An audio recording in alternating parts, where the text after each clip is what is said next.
Shalom umat Tuhan yang dikasihi Tuhan.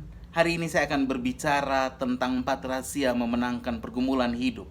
Ayub berkata bahwa bukankah manusia harus menghadapi pergumulan dalam hidupnya. Tapi saya percaya kalau Bapak Ibu Saudara menyaksikan renungan singkat hari ini, itu artinya Tuhan punya rencana bagi saudara agar saudara memenangkan pergumulan hidup. Mari kita berdoa. Bapa yang baik, terima kasih. Menghadapi berbagai pergumulan, kami percaya kami tidak pernah sendiri. Kami tahu ada Tuhan yang setia, ada Allah yang mengasihi kami, Bapa, dalam nama Yesus. Itu sebabnya Engkau memberikan firman-Mu pada pagi hari ini menjadi kekuatan bagi kami, menjadi kemenangan bagi kami. Kami siap menerima firman-Mu. Di dalam nama Tuhan Yesus, berbicaralah kepada kami. Haleluya. Amin. 2 Samuel 10 mulai ayat 9 sampai ayat 13. Bapak Ibu Saudara, perhatikan ketika Yoab melihat bahwa serangan itu mengancam dia dari depan dan dari belakang, maka dipilihnyalah sebagian dari orang pilihan Israel. Lalu ia mengatur barisan mereka berhadapan dengan orang Aram itu.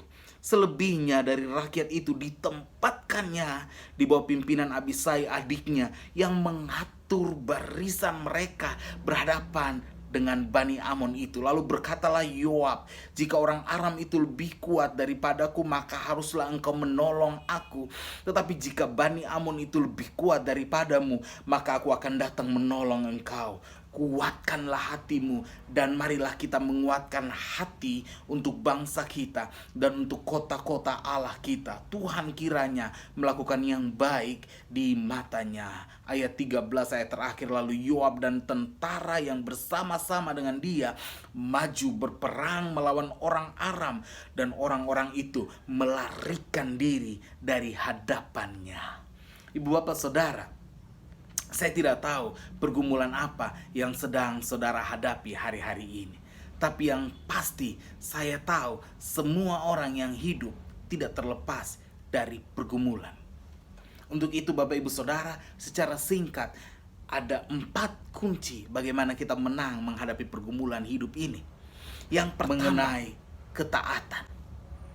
Ketika saudara berhadapan dengan pergumulan, ingat, harus tetap setia. Jangan pernah melepas ketaatanmu kepada Tuhan. Perhatikan bahwa ketika Tuhan memerintahkan Daud taat. Tuhan memerintahkan Daud untuk menghadapi pergumulan, Daud taat.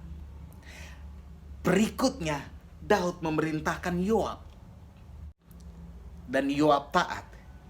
Yoab memerintahkan orang-orang pilihannya. Tadi kita sudah baca, Yoab memerintahkan mereka untuk mengatur barisan dan mereka taat.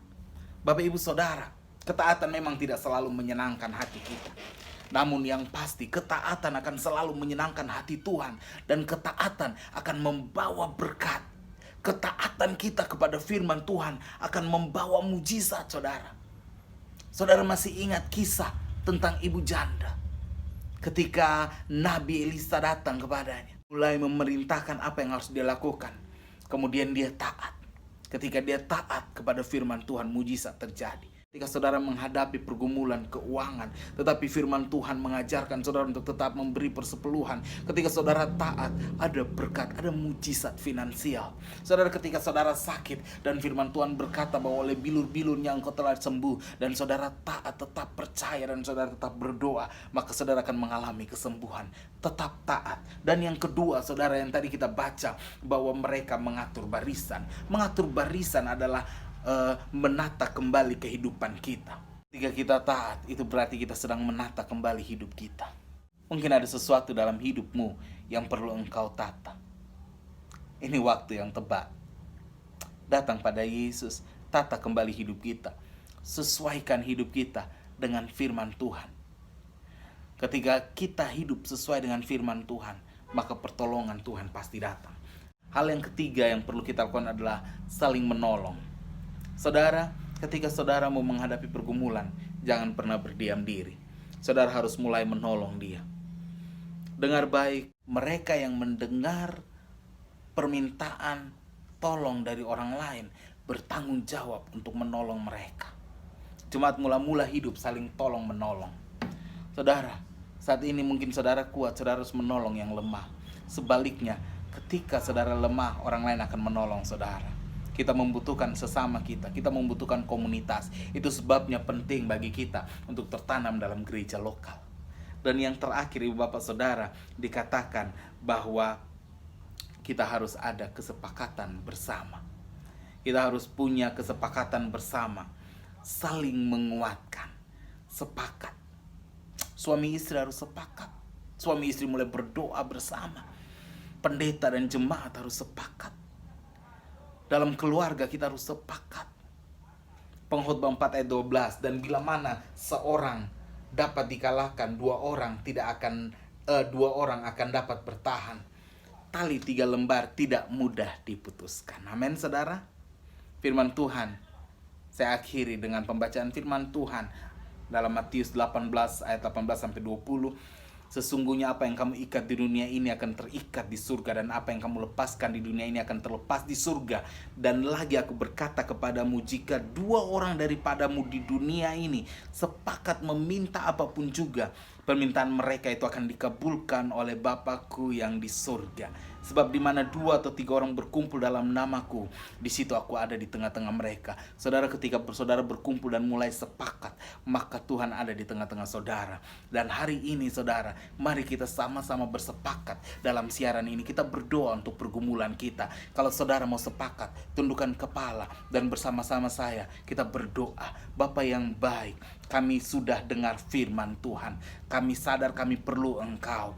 Tuhan, tolong kami untuk kami terus taat firman-Mu. Tuhan, tolong kami untuk kami terus memperbaiki hidup kami menghadapi pergumulan hidup ini. Tuhan, tolong kami Tuhan, supaya kami tetap mau saling menguatkan, dan supaya kami mau terus bersepakat. Dan Bapa, saat ini hamba berdoa bersepakat bersama dengan para pendengar. Ketika kami menghadapi pergumulan, ketika para pendengar menghadapi pergumulan, kami bersepakat, Tuhan tolong, Tuhan lepaskan, Tuhan beri kekuatan. Yang sakit mengalami kesembuhan, yang lemah dikuatkan oleh darah Yesus, yang miskin diperkaya. Kami percaya kuasa nama Yesus, kami percaya. Terima kasih Bapa yang baik. Kami menerima Yesus sebagai juru selamat pribadi. Kami tahu Yesus akan membuat kami menang menghadapi pergumulan kami. Terima kasih, kami sudah berdoa di dalam nama Tuhan Yesus Kristus. Haleluya, amin.